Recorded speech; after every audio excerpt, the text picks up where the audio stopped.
Kasus yang menimpa sebuah keluarga di mana seorang ayah kemudian tega menghabisi nyawa anak-anaknya menarik kalau kita lihat dalam perspektif yang sudah cukup panjang, yaitu bentuk kekerasan terhadap perempuan dan anak.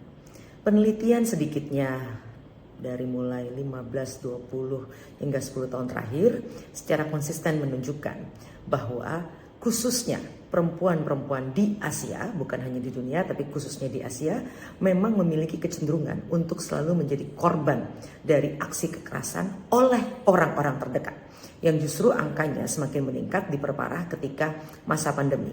Kekerasan ini sifatnya adalah kekerasan yang sunyi dan senyap. Kenapa? Karena ini terjadi di balik pintu pagar setiap rumah-rumah keluarga. Perempuan dalam konteks Asia misalnya memiliki dua peran, yaitu harus menjaga kehormatan keluarga, juga harus menjaga nama baik keluarga, dan perempuan biasanya diperlakukan sebagai properti atau barang.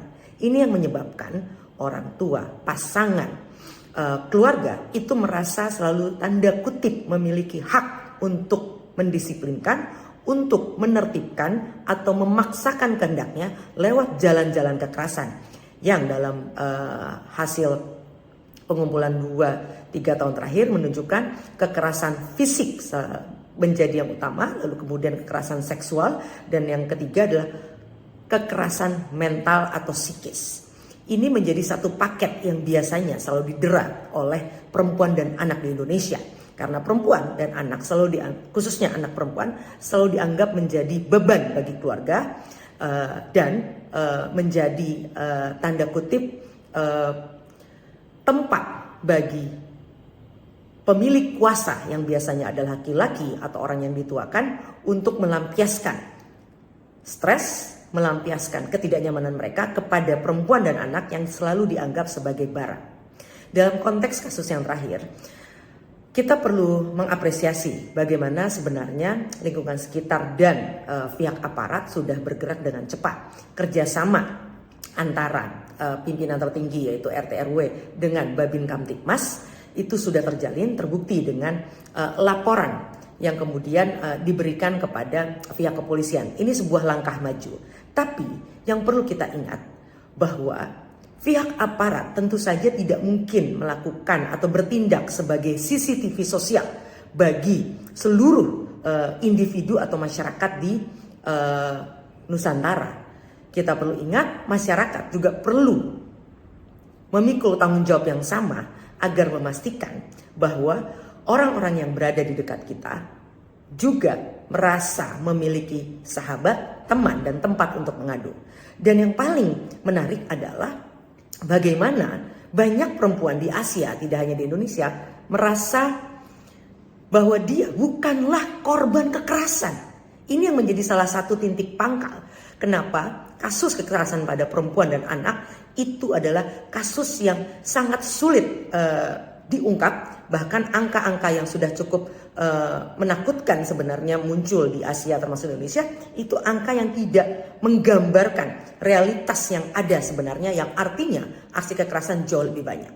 Ketika dilihat apakah motif dari bapak yang kemudian juga menghabisi anak-anaknya, kalau merujuk pada literatur ilmiah, penelitian-penelitian akademik dari seluruh dunia, biasanya ada dua faktor yang menyebabkannya, yaitu faktor gangguan mental, dan yang kedua adalah balas dendam.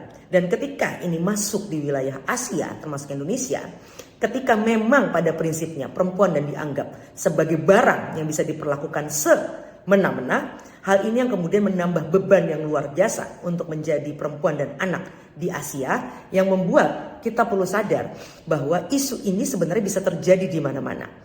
Yang kemudian berujung pada kematian memang sebenarnya tidak selalu banyak. Artinya ketika ini muncul tentu menjadi perhatian nasional. Tapi yang masih mengalami hal ini, bahkan dia tidak menyadari bahwa dia menjadi korban dari aksi kekerasan, ini juga perlu menjadi perhatian kita bersama. Kepolisian misalnya seperti Polda Metro Jaya itu sudah memiliki layanan aduan tentang kasus-kasus tersebut. Ditambah juga teman-teman dari kampus misalnya yang juga terus bergerak untuk melakukan edukasi tentang pentingnya perempuan dan anak memahami situasi yang ada. Oleh karenanya, kerjasama pimpinan tertinggi seperti RT, RW, dan sekarang sudah hadir kembali inisiatif pemerintah lewat polisi RW, ini menjadi penting.